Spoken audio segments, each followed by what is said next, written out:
नमो श्रीनारायण.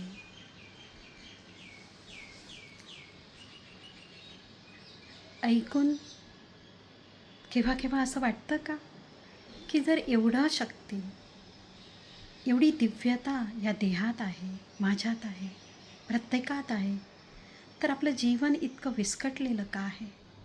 आपलं जीवन, आपलं मन, बुद्धी एवढी भ्रमित का आहे? आपण कुठे अडकलेलो आहोत? आपल्याला हवं ते आपण का मिळवू शकत नाही आहोत? हा सगळा गुंता का आहे? हे जीवन इतकं त्रस्त का आहे? सगळीकडे त्राहिमाम त्राहिमाम का बोलत आहेत? विचार येतो का? यायला पाहिजे. जर का ती दिव्य ऊर्जा, ती महामाया, ती मूळ प्रकृती या देहात आहे आणि ती जर करती आहे आणि ती जर हा सर्व गाडा चालवते आहे, तर मग ह्याला कारणीभूत मी कसा? मी कशी? हा प्रश्न पडला पाहिजे. मला पडला होता. लहानपणी पडला होता. शोधत शोधत निघाली होती. जीवन यात्रा आहे ही. हा प्रवास आहे. प्रत्येकाचा एक प्रवास आहे. एक बाहेरील प्रवास, एक आंतरिक प्रवास. बाहेर वैखरीचा एक प्रवास. तुम्ही काय बोलत आहात, काय वागत आहात, काय प्रेझेंट करत आहात. आणि एक आतील प्रवास. तुमचं मन काय म्हणत आहे, तुमचं हृदय काय म्हणत आहे, तुमचा आत्मा का तळमळत आहे, तुमची बुद्धी काय म्हणत आहे, तुम्हाला कुठे जायचं आहे आणि तुम्ही कुठे चाललेले आहात. हा प्रत्येक जीवात्म्याचा चाललेला खेळ आहे, अंतरंगाचा आणि बाह्यरंगांचा. आणि कोणीच कोणाला खरं बोलत नाही आहे. ना आईवडील मुलांना खरं बोलत आहेत, ना मुलं आईवडिलांसमोर खरं बोलू शकत आहेत, ना पती पत्नीजवळ खरं बोलू शकत आहे, ना पत्नी पतीजवळ खरं बोलू शकत आहे, ना मित्रांजवळ खरं बोलू शकत आहे. आणि बोललो तरी फक्त बाहेरील जगताचं, अंतःकरणातील एखादी गोष्ट पण उघडपणे नाही वागू शकत आहे, बोलू शकत आहे. का बरं हा सगळा केऑस? प्रश्न पडला पाहिजे प्रत्येकाला. काय चुकलं? कुठे चुकलं? नेमकं काय चुकलं? हे प्रश्नचिन्ह तुम्हाला पडले पाहिजेत. आणि जर चुकलं नाही तर मग तुम्ही तृप्त आहात का, हेही पहा. ठोकावून पहा दार हृदयाचं, इथलं मनाचं. उत्तरं सापडतील. आणि नाही सापडली तर मग अभ्यास सुरू करा. प्रत्येकाला गरज आहे. कारण मन जे म्हणतं ती इच्छाशक्ती पण तिचीच आहे, विल पॉवर पण तिचीच आहे, डिझायर पण तिचीच आहे. तर मग पूर्ण होत का नाही आहे हे पण वाटलं पाहिजे. सगळे प्रश्न आले पाहिजेत जे भौतिक जगात प्रत्येकाला आहेत. लहान मुलाला असू दे, त्याला वाटतं की विमान कसं उडतं. लहान बाळाला वाटतं 3-4 वर्षाचा, बापरे विमान कसं उडतं, नाही का? आणि मोठ्यावर झाल्यावर मला वाटतं बापरे मन कसं उडतं, कळतच नाही. सगळं हातात पकडण्याचा प्रयत्न करतो, पण वाळू जशी सरकते त्याप्रमाणे सगळं हातातून मुठीतून सुटून जातं. काहीच हातात राहत नाही. ज्याच्यावर कमांड करण्याचा प्रयत्न केला, नावावर, विशेष गोष्टींवर, डिग्रींवर, स्टँडर्डवर, अहंकारावर, ज्ञानावर, ज्याच्यावर म्हणून पगडाट ठेवण्याचा प्रयत्न केला, ते सगळं सुटून जातं. आणि मग ते जोपासण्यासाठी, ते कायम ठेवण्यासाठी जी काही कसरत प्रत्येकजण करत आहे ना, ती प्रत्येकाला माहिती आहे. लूज होऊ नाही द्यायची कुठे आयडेंटिटी, इमेज कुठे पडली नाही पाहिजे. आणि त्यासाठी एकावर एक कितीही मुखावटे चढावायला लागले तरी हरकत नाही, पण जगायचं. ओझं घ्यायचं असं डोक्यावर. ऑफिसमध्ये जाताना, मित्रांसोबत असताना, फॅमिलीमध्ये असताना, कार्यक्रमात असताना ओझं घ्यायचं.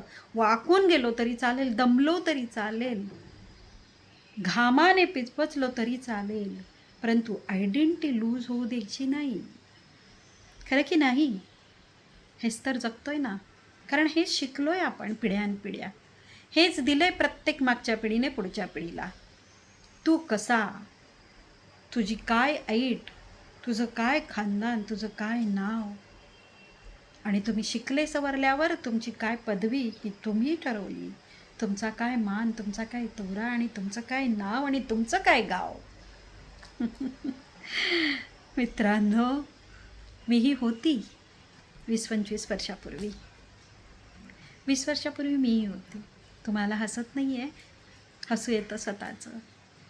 कसं होती मी पण. चुकी नाही आहे आपली. कारण जोवर ज्ञानाचा प्रकाश नाही, जोवर वेळ आली नाही आहे आत्मजागृतीची, तोवर सगळी पारायणं, सगळे ज्ञानेश्वऱ्या, कितीही वेळा गीता वाचा, कितीही भजन कीर्तन अभंग सप्ते करा, दान धर्म करा, पण जीवनामध्ये ज्ञान उतरणार नाही. वेळ आली की ज्ञानही उतरेल आणि तुम्ही त्याला तर्काने वितर्काने दूरही ठेवू शकणार नाही. वेळ नसेल आली तर तर्क वितर्कात अडकून जाल, कारण तीच अडकवणारी आहे. मायाजाल तिचंच आहे, मोहिनी रूप तिचंच आहे. कळालं ना? त्या जीवाला सोडवण्यासाठी ती तत्पर असते, ज्या जीवाला ह्यातून निघण्याची तत्परता आहे, जो आतून पुकारत आहे, बाहेरून थकलेला आहे, माहीत आहे कुठेच प्रश्नांची उत्तरं नाही आहेत, आणि आतून ज्याच्या धावा चालू आहेत, पुकारत आहे, हाक मारत आहे, कोणत्याही रूपात.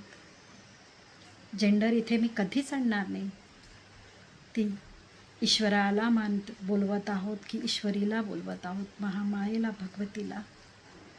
तुम्ही देवाला बोलवा, फेमिनाईन देवीला बोलवा, किंवा पुरुष देहातील कुठल्याही देवाला बोलवा, राम कृष्ण रहीम कोई, ती फॉर्मलेस आहे, तो फॉर्मलेस आहे.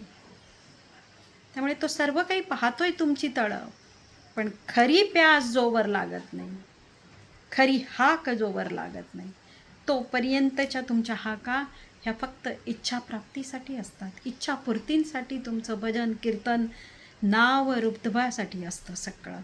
देव दान दान धर्म सर्व काही तुमच्या इच्छाप्राप्तींसाठी, तुमच्या बॅनरसाठी हवं असतं, तुमच्या नावाकरता हवं असतं, तुमच्या अहंकाराला जोपण्यासाठी तुम्ही सर्व करत असतात. आणि जोवर तुमच्या या भौतिक जीवनाचा सर्व प्रवास तुमच्या नावाला, तुमच्या अहंकाराला जोपण्यासाठी, जपण्यासाठी आणि वाढवण्यासाठी तुम्ही करत आहात, तोवर तुमच्या जीवात्म्याला ती भरकटवत ठेवते. पण सोबत ती आई आहे ना, तिचं काम करण्याची पद्धत माहिती आहे का? कितीही तुम्ही संपन्न असाल, समृद्ध असाल, मग ते तुम्ही धनसंपन्न असा, आरोग्यसंपन्न असा, ज्ञानसंपन्न असा, आणि प्रतिष्ठा संपन्न असा, संपन्न असा, तरीही ती तुम्हाला तिच्याप्रमाणे एका वेगवेगळ्या घटनांनी नतमस्तक करण्याला वेळ आणते. पण आपली जडबुद्धी ते ओळखू शकत नाही. जीवनात येणारी प्रत्येक घटना जी दुःख देते, जी दुःखात ढकलते, दुःखाच्या खाईत दरीत कोसळतो, ती जाणून बुजून तिने तुमच्या आयुष्यात आणलेली असते. आणि त्याचं कारणही तिने तुमच्याकडूनच करून घेतलेलं असतं, तुमच्या फ्री विलने. कारण तुम्ही तुमच्या फ्री विलला जोपासलेलं असतं. मित्रांनो, ही फ्री विल जोवर ओळखायला तुम्ही शिकत नाही, तोवर तुम्ही तिला तुमच्या जीवनात हस्तक्षेप करू देत नाही. आणि जोवर तिला हस्तक्षेप करू देत नाही, तोवर तुम्हाला ती वेगवेगळ्या पॅटर्ननी समदुःख सतत देत असते. वेगवेगळ्या पॅटर्नने तुमचा अहंकार नम्र करण्याचा प्रयत्न करत असते. वेगवेगळ्या पॅटर्ननी तुम्हाला ती लेसन शिकवण्याचा प्रयत्न करत असते, दुःख देण्याचा प्रयत्न करत असते, की ती घटना, ती व्यक्ती किंवा ती वस्तू तुम्ही ज्यामुळे त्रासलेले आहात, दुःखाच्या खाईत कोसळलेले आहात किंवा कोणत्या गोष्टीला सामोरे जात आहात, ती गोष्ट तुम्ही बघायला शिकत नाहीत. ती का घडली आहे? कोणत्या गुणांमुळे घडली आहे? कोणत्या फ्री विलमुळे ती मी केली? कोणत्या मानसिकतेने केली? कोणत्या बौद्धिकतेने केली? कोणती शक्ती वैचारिक, मानसिक, बौद्धिक मी वापरली ती घटना करताना आणि आज त्याचे परिणाम माझे दुःखदायी म्हणून माझ्या समोर आलेले आहेत आणि आता माझ्यापुढे प्रश्न उभारला आहे की मी ह्यातून कसा निघू? हे जोवर तुम्ही बघायला शिकत नाहीत, सजगतेने साक्षी ठेवून दूर राहून नदीत जोपर्यंत आलेला जीवनरूपी नदीत आलेला प्रवाह वेग पाहायला शिकत नाही, तोवर असे जीवन नदीमध्ये तुमच्या प्रवाहाचे अखंड लोंढेच्या लोंढे येत राहतील, लाटा उसळत राहतील आणि तुम्ही त्याच्याबरोबर वाहत राहाल. ती त्यासाठीच तुम्हाला सारखी सारखी पाडत असते, सांभाळत पण तीच असते, त्यातून मार्गही तीच काढत असते, त्यातून तुम्हाला प्रवृत्त पण तीच करत असते आणि परावृत्त पण तीच करत असते. परंतु साक्षी होऊन हे माझ्या आयुष्यात का घडतंय, ही कशी लीला आहे, ही कशी घटना आहे, हे का झालं, हे जोवर तुम्ही बघायला शिकत नाही आहात, तोवर हे पॅटर्न सतत होत राहणार. ज्या दिवशी तुम्ही बघायला लागाल त्या दिवशी तुमच्या जीवनाचा आयाम बदलायला सुरुवात होईल, ती गोष्ट तुमची सुटायला सुरुवात होईल, ते कोडं सुटायला सुरुवात होईल आणि इथं ज्ञानाला जागा दिली जाईल. त्यामुळे ज्ञानाला जागा दिली पाहिजे, कारण चेतना ही ज्ञानपूर्ण आहे, तिला संपूर्ण माहीत आहे तुमचं आज, उद्या, परवा आणि गेलेला कालचं सर्व तिला माहीत आहे. तिला काहीच सांगायला नको, ती सर्वज्ञ आहे आणि सर्व समर्थ आहे. ऑब्स्टिकल तुमचं मन आहे, तुमचा अहंकार आहे, तुमची तार्किक बुद्धी आहे.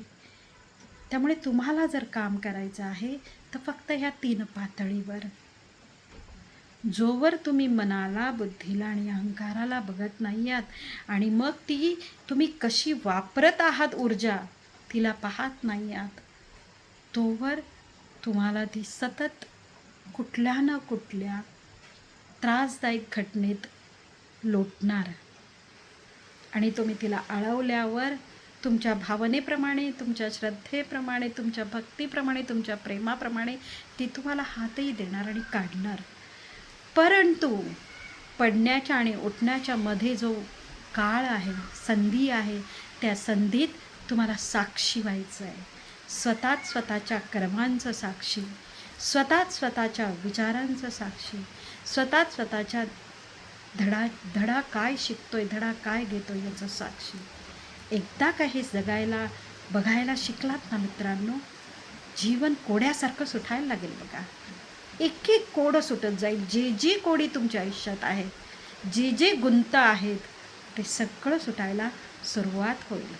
कारण तुम्ही तिला तुमच्या जीवनात तुमचा भाग्य पुढे करण्यासाठी, यशस्वी करण्यासाठी स्पेस देत आहात. ती जी संधी आहे, तो जो काळ आहे, तो तुमच्यासाठी शिकण्यासाठी आहे आणि तिच्यासाठी कार्य करण्यासाठीची ती संधी काळ आहे. आणि म्हणून संधी काळ फार महत्त्वाचा आहे. जीवनाचा संधी काळ महत्त्वाचा आहे आणि दिवसाचा संधी काळही फार महत्त्वाचा आहे मित्रांनो. हा संधी काळ, हा काळ ओळखायला शिका.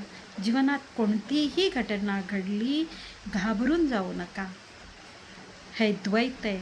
इथे फक्त सुख नाही किंवा फक्त दुःख नाही, फक्त चांगलं नाही किंवा फक्त वाईट नाही, फक्त अपवर्ड नाही किंवा फक्त लोवर्ड नाही, खाली नाही, डेप्थ नाही.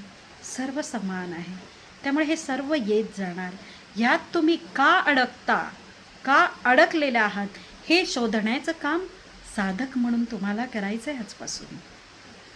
ही संधी तुम्ही साधायला सुरुवात करा की पुढचा प्रवास आपोआप तिच्यासोबत होईल. तिला तिला आव्हान करा, तिला शरण जा. ती तुमच्यासोबत राहील की मी हा प्रवास सुरू करतोय आई, ये. हे भगवती, हे भगवंता, जिथे तुमची श्रद्धा, ज्या शब्दावर, ज्या मूर्तीवर, ज्या फिमेल एनर्जीवर, ज्या मेल एनर्जीवर, त्याला तुम्ही बोलवा. तो तुमच्यासोबत आहे आणि हा प्रवास त्याच्यासोबत तुम्ही सुरू करा. नमो नारायण.